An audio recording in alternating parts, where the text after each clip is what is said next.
Gas खत्म हो गया है। घर में 2 दिन से खाना नहीं बना है। आज इसी गोबर को सुखाकर इसी से खाना बनाऊंगी।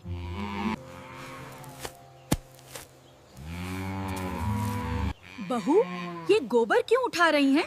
पागल हो गई हैं क्या? इस गोबर को छूकर हमारे घर को अशुद्ध करेगी क्या? माँ जी, घर में गैस खत्म हो गई है। छी! अब तू हमें गोबर की लकड़ी से बना खाना खिलाएगी? फेंक इस गोबर को, नहीं बनेगा कोई खाना। मैं अपनी बेटी को ऐसे भूखे नहीं देख सकती।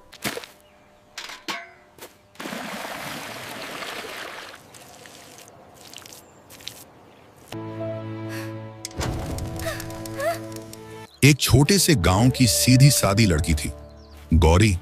मिट्टी से जुड़ी, मेहनती और समझदार। बचपन से उसने गरीबी देखी थी और हर मुश्किल में जीना सीखा था। समय बीता और उसकी शादी शहर के एक घर में हो गई। शहर की जिंदगी उसके लिए बिल्कुल नई थी। गैस चूल्हा, पक्के घर और हर काम के अलग तरीके। लेकिन गौरी ने धीरे धीरे सब सीख लिया और अपने नए घर को अपनाने लगी। सब कुछ ठीक चल रहा था कि एक दिन गौरी खाना बना रही थी। तभी अचानक गैस पर खाना बनाते समय ही घर का गैस सिलेंडर खत्म हो गया। फिर उसकी सास ने अपने बेटे से कहा, नया सिलेंडर ले आओ। बेटा, गैस खत्म हो गया है, जाओ गैस ले आओ। लेकिन उस दिन पूरे शहर में हड़ताल थी। कहीं भी गैस नहीं मिल रही थी। 1 दिन, 2 दिन, 3 दिन बीत गए। घर में खाना बनना बंद हो गया। सब लोग दुकान से ब्रेड, पकौड़े, चाय पीने खाने लगे और कभी कभी होटल से खाना खाते। लेकिन गैस सिलेंडर पूरे देश में खत्म होने की वजह से अब तो सारे होटल भी बंद होंगे। सब लोग परेशान होने लगे। गौरी चुपचाप सब देख रही थी। उसके मन में एक उपाय आया। उसे अपने गांव की याद आई, जहां जब लकड़ी या गैस नहीं होती थी तो औरतें गोबर के उपले बनाकर उन्हें सुखाकर चूल्हे में जलाकर खाना बनाती थी। उसने सोचा, जब वहां यह काम चलता है तो यहां क्यों नहीं। अगले ही दिन सुबह सुबह वह घर के पीछे बने तबेले में गई और गाय के गोबर को इकट्ठा करने लगी। उसने हाथों से उसे उठाया, गोल गोल उपले बनाकर दीवार पर चिपकाने लगी ताकि वो धूप में सूख जाए। उसके चेहरे पर मेहनत थी, लेकिन आंखों में उम्मीद। अब घर में खाना बन पाएगा। वह बिना किसी को बताए चुपचाप अपना काम करती रही। उसके हाथ गंदे थे, लेकिन इरादे साफ थे। धूप तेज थी, पसीना उसके चेहरे से बह रहा था, लेकिन वह रुकी नहीं। एक एक करके वह उपले बनाती गई, दीवार भरती गई, जैसे वह अपने घर की भूख मिटाने की दीवार खड़ी कर रही हो। उधर घर के अंदर सास बार बार बड़बड़ा रही थी, न जाने कब यह गैस आएगा। अब तो भूखे मरने की नौबत आ गई। गौरी ने दूर से यह सब सुना। उसने टोकरी में पड़ा गोबर की ओर देखा और मन ही मन बोली, बस थोड़ा और, फिर सब ठीक हो जाएगा। धीरे धीरे शाम होने लगी। गौरी फिर से गौशाला में आई और टोकरी में गोबर उठाकर जमा कर रही थी कि तभी पीछे से उसकी सास आ गई। जैसे ही उसकी नजर गौरी के हाथों में लगे गोबर पर पड़ी, उसका चेहरा गुस्से से तमतमा उठा। बहू, ये गोबर क्यों उठा रही हैं? पागल हो गई हैं क्या? इस गोबर को छूकर हमारे घर को अशुद्ध करेगी क्या? वह तेज आवाज में चिल्लाई। गौरी घबरा गई, उसके हाथ रुक गए। उसने धीरे से कहा, माँ जी, घर में गैस खत्म हो गई है, इसलिए गोबर सुखाकर इसी से खाना बनाऊंगी। तू पागल हो गई है। लेकिन उसकी बात सुनते ही सास गुस्से में आग बबूला हो गई। पागल है क्या तू? दिमाग खराब हो गया है तेरा? सोचा क्या तूने, हमें गोबर का खाना खिलाएगी? इतने भी बुरे दिन नहीं आए हमारे कि हम गोबर से बना खाना खाएं, समझी? गौरी की आंखें झुक गईं। सांस रुकने का नाम ही नहीं ले रही थी। कहां से उठा लाए ऐसी गंवार लड़की? अरे ये शहर है शहर, यहां ऐसे गंदे काम नहीं होते। गोबर उठाकर हमें अपवित्र करेगी तू? छी! अब तू हमें गोबर की लकड़ी से बना खाना खिलाएगी? फेंक इस गोबर को, नहीं बनेगा कोई खाना। हर एक शब्द जैसे गौरी के दिल में चुभ रहा था। दिमाग खराब हो गया है तेरा? बहू है या मुसीबत? इतना कहकर सास गुस्से में पैर पटकती हुई अंदर चली गई और जाते जाते बोल गई, फेंक इस गोबर को, नहीं बनेगा कोई खाना। गौरी वहीं खड़ी रह गई। उसके हाथ अब भी गोबर से सने हुए थे, लेकिन आंखों से आंसू बहने लगे। वह धीरे से नीचे बैठ गई और अपने हाथों को देखने लगी। मैंने तो सिर्फ घर के लिए सोचा था। उसके होंठ कांप रहे थे। तभी बाहर से उसकी छोटी सी मासूम बेटी की रोने की आवाज आई। माँ, भूख लगी है।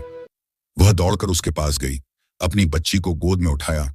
बच्ची भूख से रो रो कर बेहाल थी। उसकी छोटी छोटी आंखों में आंसू थे। गौरी ने उसे सीने से लगा लिया, लेकिन उसके पास देने के लिए कुछ भी नहीं था। उसकी आंखों से आंसू लगातार गिर रहे थे। क्या करूं मैं, कैसे खिलाऊं अपनी बच्ची को? कुछ देर बाद वह चुपचाप उठी। उसने कोने में रखा खाली गैस सिलेंडर उठाया। भारी सिलेंडर को घसीटते हुए वह अपने पति के पास गई और धीमी आवाज में बोली, ए जी, गैस खत्म हो गई। बेटी भूखी है, आप कहीं से भी गैस भर लाइए ना। पति ने भी कोशिश की। वह सिलेंडर लेकर इधर उधर भागा, एक दुकान, दूसरी दुकान, तीसरी दुकान, लेकिन हर जगह से एक ही जवाब मिला, गैस नहीं है, हड़ताल चल रही है। शाम हो गई, अंधेरा छाने लगा, लेकिन गैस नहीं मिली। उधर घर में छोटी गुड़िया भूख से लगातार रो रही थी। गौरी उसे गोद में लिए बैठी थी। उसके आंसू रुक नहीं रहे थे और बाहर दीवार पर लगे वो सूखे उपले जैसे उसे चुपचाप देख रहे थे, मानो कह रहे हों, हम थे तो चूल्हा जल सकता था। लेकिन अब सब कुछ सास के गुस्से में रुक गया था। रात गहराने लगी थी। घर के अंदर सन्नाटा था, लेकिन गौरी के दिल में तूफान चल रहा था। आखिर वह चुपके से उठी, सबकी नजरों से बचते हुए घर के पीछे गई, जहां उसने दिन में बनाए हुए सूखे उपले लगे थे। उसने जल्दी जल्दी चूल्हा जलाया, पतीला रखा, थोड़ा सा चावल चुपचाप बनाने लगी। उसकी आंखों में बस एक ही ख्याल था, मेरी बच्ची को भूखा नहीं सोना पड़े। चूल्हे की धीमी आग जल रही थी, धुआं उठ रहा था और उसी धुएं में गौरी की उम्मीद भी जल रही थी।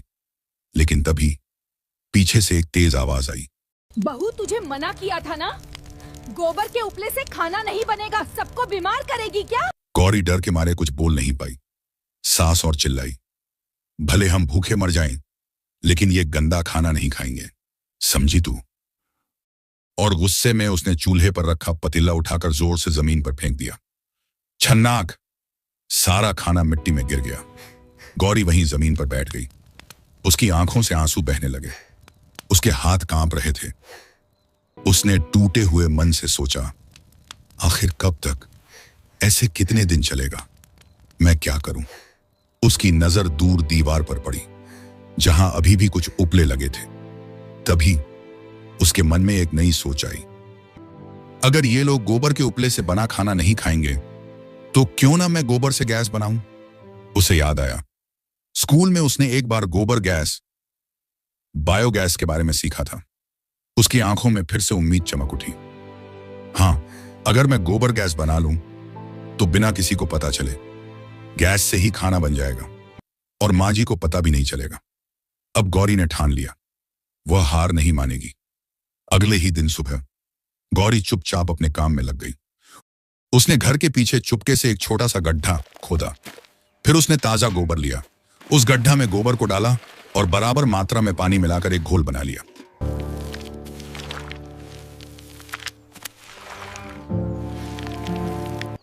उस गड्ढे को अच्छे से ढक दिया ताकि हवा अंदर न जाए।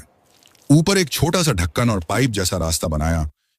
धीरे धीरे उस गोबर में सड़न। कुछ दिनों की मेहनत के बाद आखिरकार गौरी का बनाया हुआ छोटा सा गोबर गैस तैयार हो गया। उस गड्ढे के अंदर से गैस बनने लगी। उस दिन सुबह जब उसने धीरे से पाइप खोला, वही गैस पाइप के जरिए बाहर आने लगी। टैंक से पाइप के जरिए गैस चूल्हे तक लाई और उस पाइप को चूल्हे से जोड़ दिया और चूल्हे में आग जलाई तो बिना धुएं के साफ नीली लौ जल उठी। गौरी की आंखों में खुशी चमक उठी, अब मेरी बच्ची भूखी नहीं रहेगी। वह जल्दी जल्दी आटा गूंथकर रोटी बनाने लगी। सब कुछ चुपचाप चल रहा था, लेकिन तभी पीछे से तेज कदमों की आवाज आई। ये सब क्या है? ये क्या हो रहा है यहाँ? गौरी का दिल धक से रह गया। उसकी सास खड़ी थी, गुस्से से भरी हुई। जैसे ही उसने देखा कि गौरी फिर से चूल्हे पर कुछ बना रही है, वो जोर से चिल्लाने लगी, तुझे कितनी बार मना किया है, फिर भी तू मानती नहीं?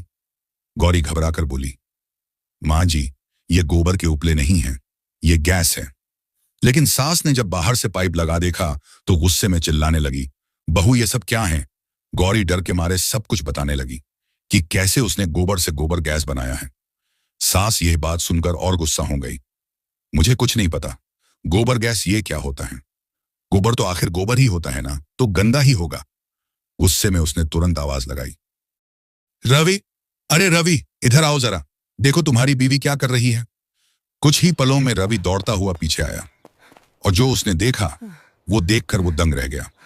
एक तरफ साफ जलती हुई नीली लौ, कोई धुआं नहीं। ये कैसे? उसने हैरानी से पूछा।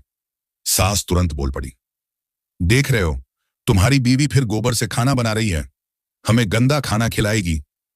रवि ने ध्यान से देखा, फिर धीरे से बोला, मां, ये गोबर के उपले नहीं है, ये तो गैस है। सास चौंक गई। क्या मतलब? रवि ने समझाते हुए कहा, मां, ये गोबर गैस है, इससे गैस बनती है जैसे सिलेंडर से बनती है, बस तरीका अलग है, खाना तो वही बन रहा है ना। फिर उसने थोड़ा सख्त होकर कहा, भूखे रहने से तो अच्छा है ना मां कि हम इससे खाना खा लें, आखिर पेट भरना जरूरी है। गौरी चुपचाप खड़ी सब सुन रही थी। उसकी आंखों में हल्की सी उम्मीद थी। रवि ने उसकी तरफ देखा और बोला, गौरी, तुम खाना बनाओ। यह सुनकर गौरी ने धीरे से सिर हिलाया और फिर से रोटी सेकने लगी। सास गुस्से में वहीं एक कोने में बैठ गई। चेहरे पर नाराजगी साफ दिख रही थी। मैं नहीं खाऊंगी ये गोबर वाला खाना, चाहे कुछ भी हो जाए। घर में फिर से चूल्हा जल चुका था। रोटी की खुशबू फैलने लगी थी, लेकिन उस खुशबू के बीच अब भी सास का गुस्सा और गौरी की चुप्पी, दोनों साथ साथ बैठे थे। थोड़ी ही देर में गौरी ने सारा खाना तैयार कर लिया। गरम गरम रोटियां, सादी सब्जी और थोड़ी सी दाल। उसने प्यार से थाली सजाई और एक एक करके अपने परिवार के सामने रख दी। उसके हाथों में थकान थी, लेकिन दिल में सुकून। आज कोई भूखा नहीं सोएगा। सब लोग चुपचाप बैठकर खाने लगे। कई दिनों बाद घर में चूल्हा जला था। रोटी की खुशबू पूरे घर में फैल गई थी, लेकिन एक कोने में उसकी सास अब भी मुंह फुलाकर बैठी थी। आंखों में गुस्सा और दिल में जिद। भूख उसे बहुत लगी थी। पेट जैसे अंदर से आवाज दे रहा था, लेकिन उसका घमंड उसे रोक रहा था। मैं नहीं खाऊंगी ये गंदा वाला खाना। गौरी ने एक नजर अपनी सास पर डाली और खाने की थाली परोसती हुई बोली, माँ जी, खा लीजिए ना, कब तक भूखी रहेगी। लेकिन सास उसकी एक ना सुनी, खाने की थाली को हटा दिया। उसी समय खाने की खुशबू घर के बाहर तक पहुंच गई। पास पड़ोस के लोग, जो कई दिनों से गैस की परेशानी झेल रहे थे, धीरे धीरे वहां आने लगे। अरे बहू, आज तो तुम्हारे घर से बहुत अच्छी खुशबू आ रही है, क्या बना रही हो? गौरी ने मुस्कुराकर सबको अंदर बुलाया। आइए, आप भी खाइए। और फिर वह बिना भेदभाव के सबको खाना परोसने लगी। कोई थाली लेकर बैठा, कोई हाथ में ही रोटी लेकर खाने लगा। हर किसी के चेहरे पर संतोष था। खाना खत्म होते ही सबकी आवाजें एक साथ गूंज उठी। बहू, तुम तो लक्ष्मी हो। तुम जैसी बहू हो तो कभी घर में भूख से कोई नहीं लड़ेगा। इतनी समझदार और मेहनती बहू किस्मत वालों को मिलती है। गौरी बस हल्की सी मुस्कान के साथ सबकी बातें सुनती रही, लेकिन उसकी सास अब भी उसी कोने में चुप बैठी थी। चेहरे पर जिद, लेकिन आंखों में हल्की सी झिझक भी। तभी मोहल्ले की औरतें बोली, बहू, हमारे घर में भी कई दिनों से खाना नहीं बना, क्या तुम हमारे लिए भी ये गोबर गैस बना दोगी? गौरी ने बिना एक पल सोचे कहा, क्यों नहीं, मैं सबके घर बनाऊंगी। और फिर शुरू हुआ एक नया सिलसिला। अगले कुछ दिनों तक गौरी एक एक घर गई। कहीं गड्ढा खोदा, कहीं गोबर और पानी मिलाया, कहीं पाइप लगाया। धीरे धीरे पूरे मोहल्ले में चूल्हे जलने लगे। हर घर में खाना बनने लगा। हर चेहरे पर खुशी लौट आई। ये सब क्या अब है? लोग गौरी को सिर्फ बहू नहीं, बल्कि उम्मीद कहने लगे। शाम को जब सब काम खत्म करके गौरी घर लौटी, उसने फिर से खाना बनाया और इस बार धीरे से अपनी सास के पास जाकर थाली रखी। माँ जी, खाना खा लीजिए। सास ने पहले मुंह फेर लिया, लेकिन इस बार उसकी आंखों में पहले जैसा गुस्सा नहीं था। रवि पास आया और बोला, माँ, कब तक गुस्सा रहोगी? खाना ठंडा हो रहा है, थोड़ा सा तो खा लो। अब तो देख लिया आपने, ये खाना गंदा नहीं है, इनसे पूरे मोहल्ले का पेट भरा है। कुछ पल के लिए सन्नाटा छा गया। फिर सास ने धीरे धीरे गौरी की तरफ देखा। उसकी आंखें भर आई थीं। बहू, मैंने तुझे बहुत गलत समझा। उसकी आवाज कांप रही थी। तू गनवार नहीं, तू तो हम सबसे ज्यादा समझदार निकली। मुझे माफ कर दे। गौरी की आंखों से भी आंसू बहने लगे। वह तुरंत नीचे बैठी और बोली, माँ जी, आप ऐसी बातें मत कहिए। सास ने उसे अपने पास बुलाया और पहली बार उसे प्यार से गले लगा लिया। फिर उसने वही थाली उठाई, एक निवाला तोड़ा और खा लिया। और फिर सभी साथ बैठकर खुशी खुशी खाना खाने लगे। एक दूसरे के चेहरे पर खुशी थी। गुड़िया को प्यार से उसकी दादी खाना खिला रही थी। सीख, चाहे हम कितने भी आधुनिक मॉडर्न क्यों ना हो जाएं,